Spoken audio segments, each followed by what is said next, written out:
Welcome back to the Piping Pastor. Today, we'll be taking a deeper look at the poetry of Edna St. Vincent Millay and the idea, again, of being teachable.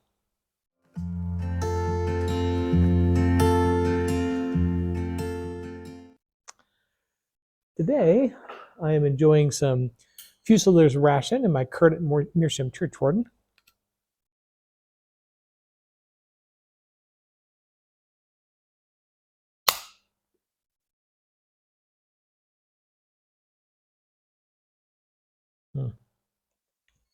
Which is lovely with a strong cup of coffee.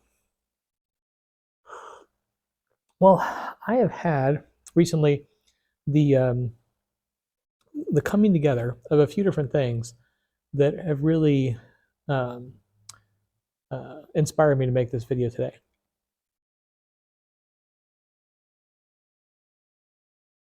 Initially, I spent this past week at a conference in Georgia, getting an opportunity to expand my knowledge a bit in terms of ministry service and so forth. And in this conference, as is there always, there are certain seminars that some people just don't find helpful. It may be too particular to their brand of ministry and therefore ineffective, or maybe something they've heard before or something else like that. And so when we go and do lunches and things like that in the day, and there's a group of us from a similar area or similar background discussing the events of the day, there inevitably is a handful of folks that will say, oh, this is a waste of time, or man, I have no idea how I'm going to use this, right? So it's important in those instances to not assume that everything you're going to be taking in is going to be applicable in your own life, your own ministry, your own work, and so on and so forth. One of my colleagues is wont to say, eat the chicken and spit out the bones, which I find rather apt. So I went to that conference and then came back, and then additionally, I received a shout out from the Mad Piper, which was a welcome surprise. It was very kind of him to say so. And if you have not checked out his channel, then by all means, go take a look, and I'll put a link to his channel in the description below so that it can pop right over there. But I thought, oh, that's rather nice. It was kind of him to mention me and my channel. And he's a new pipe smoker as well. If you've seen any of his videos, he's only been smoking a pipe for a few years. And it reminded me of the video I did on being teachable and the particular mention that I made of pipe smoking presenters. That we need not just look at people like Dread Tiger or Dale Piper and so on and so forth, these people who have been smoking a pipe for decades upon decades. There are also people such as the Mad Piper and Ramblin' Jan who are relatively new to pipe smoking, because they have things to offer as well. There are perspectives. There are things we can learn if you take the idea that you can be teachable, that you're not just going to say, well, I'm filled up with knowledge, or I have more knowledge than that person, so I'm moving on, right? Being open and being teachable is the way towards garnering wisdom. In point of fact, Proverbs tells us that in the Bible, that the wise heart seeks after knowledge. It doesn't say that the wise heart assumes they know everything, or the wise heart sits and waits for knowledge to appear. The wise heart seeks knowledge.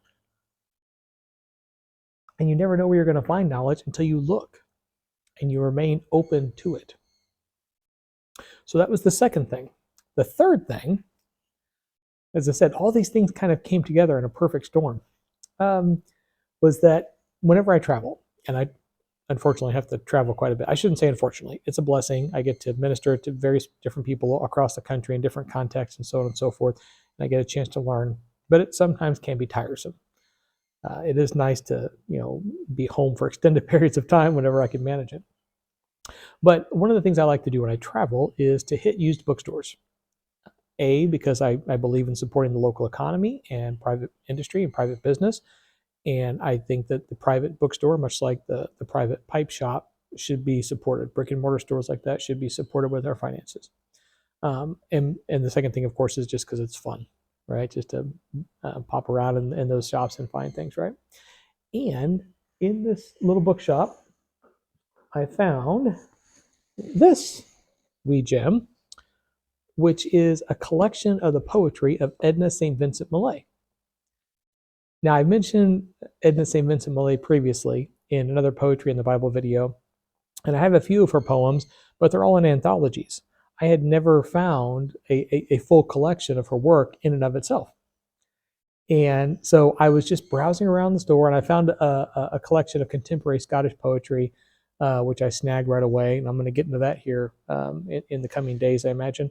But as I was just looking around, and boom, this thing popped out. And I was like, that's amazing. And what's really touching, too, about this is that it's inscribed on the inside. It was a gift to Bill from Betty. To Bill. It says, Bill, dear, I know you will love these as I do, Betty. Christmas, 1930. So here we are, nearly 100 years later, and I can say, well, Betty, wherever you are, Bill certainly does enjoy this poetry. And so I began reading through this, and the very first poem I came across on page 3 is, once again, it's an incredibly auspicious find because it fits the theme of this video perfectly. So this is Edna St. Vincent Millay, My Heart Being Hungry. My heart being hungry feeds on food the fat of heart despise, beauty where beauty never stood, and sweet where no sweet lies. I gather to my querulous need, having a growing heart to feed. It may be, when my heart is dull, having attained its girth, I shall not find so beautiful the meager shapes of earth, nor linger in the rain to mark the smell of tansy through the dark. It's a wonderful presentation where she's saying, look, I'm still seeking knowledge. I'm still seeking beauty. I still desire all these experiences of life. And so my heart loves these things. I have a great time engaging in these things that the people who are fat of heart despise. So people who have grown dull, people who have grown to the point where they're no longer amazed at the opening of a flower, becomes commonplace. It's nothing to be marked or noted any longer. People who are no longer teachable. People who don't seek after wisdom. People who don't seek after beauty. And she says, and maybe someday, when my heart has attained its girth, but she doesn't say, what that is, right? We don't know how big our hearts can get because there is no limit. There is no limit to the amount of knowledge and curiosity. Intellectual curiosity is of paramount concern, because the moment you think you got everything figured out, or there's nothing left to learn, there's nothing left to do, there's no more beauty to behold, that's when life becomes really difficult to slog through. So we need to take the time to think about the fact that we can be teachable, we can learn. There is beauty out there all around us in the myriad of different fashions. Don't let your heart get so fat that it despises the natural things of beauty. Look around you and enjoy and appreciate. Well, that is it for this time.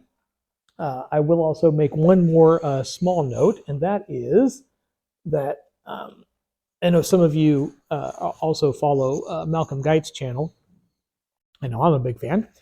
And he's been working on his ballad form of the Grail Quest, his interpretation of Mallory. And so as such, once again, traipsing through my local bookstore, I found this, Le Morte Arthur, and this is, I had never read it before.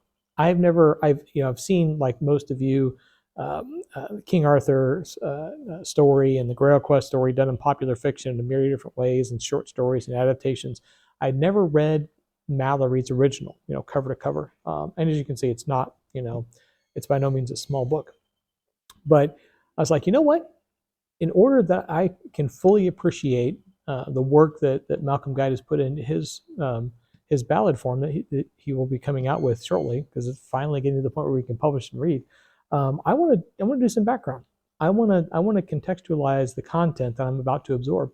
So I found that, and then I also found Idols of the King by Tennyson, which of course is Tennyson's poetic interpretation. So over the coming weeks, while I anxiously anticipating the publication of Malcolm Guy's work, I'm going to get through these books. So once again, attempting to be teachable, attempting to learn and know how to appreciate the various different forms of art that surround us, and the various different ways that we can engage with them. So, I always encourage you to do that as well.